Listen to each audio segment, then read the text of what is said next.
In the quiet town of Willow Creek, nestled amidst rolling hills and whispering pines, there lived a peculiar clown named Chuckles. His once vibrant red hair was now a dull shade of crimson, his once bright blue eyes now held a sinister glint, and his once cheerful smile now stretched into a permanent, unnerving grin.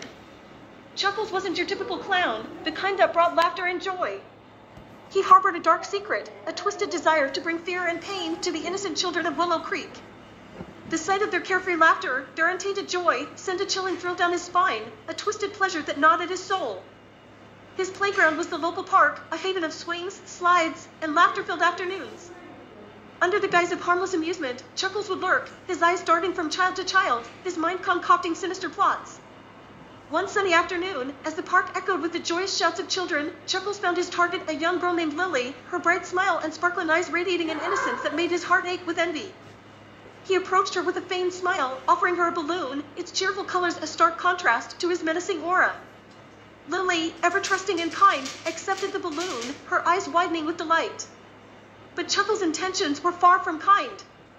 He had laced the balloon with a potent sleeping agent, a concoction he had carefully brewed in his secluded workshop. As Lily inhaled the sweet scent of the balloon, her eyelids grew heavy, and she drifted off to sleep, unaware of the danger that lurked nearby. Chuckles' heart pounded with anticipation as he prepared to snatch the unsuspecting child. But before he could make his move, a firm hand gripped his shoulder.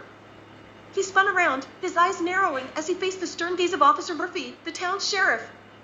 Officer Murphy, a man of unwavering integrity and a keen eye for trouble, had been watching Chuckles with suspicion. He had noticed the clown's odd behavior, his lingering glances at the children, and the eerie silence that seemed to follow him wherever he went. "What are you doing with that child?" Officer Murphy demanded, his voice laced with authority. Chuckles, taken aback by the officer's sudden appearance, tried to feign innocence. "But officer," he said, his voice laced with a hint of desperation, "I was just giving her a balloon." But Officer Murphy was not fooled.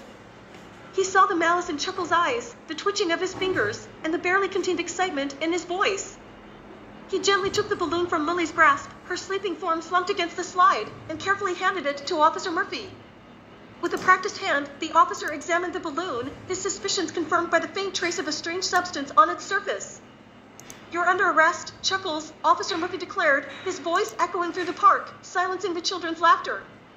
The once jovial atmosphere was replaced by a tense silence as Chuckles was handcuffed and led away, his twisted grin replaced by a look of defeat.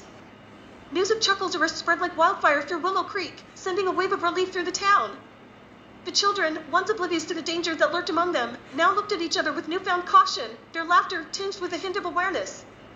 And as for Chuckles, he found himself locked away in the town's jail, his sinister plans thwarted, his twisted desires unfulfilled, forever haunted by the memory of the children whose laughter he had sought to extinguish, but instead had only strengthened.